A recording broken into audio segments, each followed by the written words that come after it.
Un couloir, une porte entr'ouverte, un chuchotement derrière le mur. Dans la pénombre des maisons où l'amour est toujours en défaut, Bring Her Back s'installe comme un venin dans les veines de l'orphelin moderne. Michael et Danny Philippou, après Talk to Me, poursuivent leur exploration du deuil et de l'horreur avec une précision chirurgicale, celle qui ne coupe pas la chair mais la mémoire.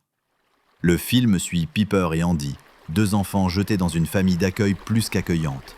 Trop peut-être, car ici, les rituels remplacent les prières, et les souvenirs ne viennent pas de l'enfance, mais d'ailleurs. Un ailleurs sans forme, sans date, sans retour possible.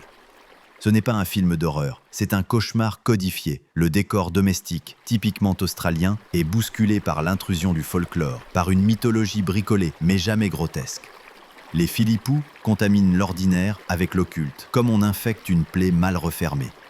Bring Her Back ne cherche pas à faire peur, il cherche à faire croire. Et ce qu'on croit ici, c'est que ramener les morts n'est pas une question de magie, mais de manque.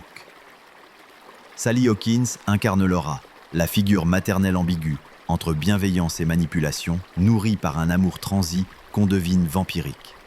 Son jeu tient tout entier dans un regard trop doux pour être honnête.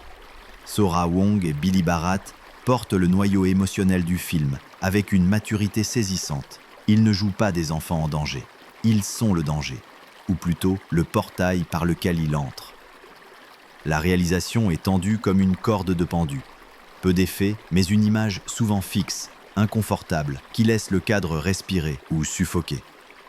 La bande originale, funèbre et presque inversée dans son usage des thèmes, ne soutient pas. Elle perturbe, elle interrompt, elle annonce trop tôt ce qui ne viendra qu'après. Ce que Bring Her Back raconte, au fond, ce n'est pas l'horreur d'un rituel, c'est l'horreur de l'attachement, l'impossibilité de lâcher, de perdre, de laisser partir.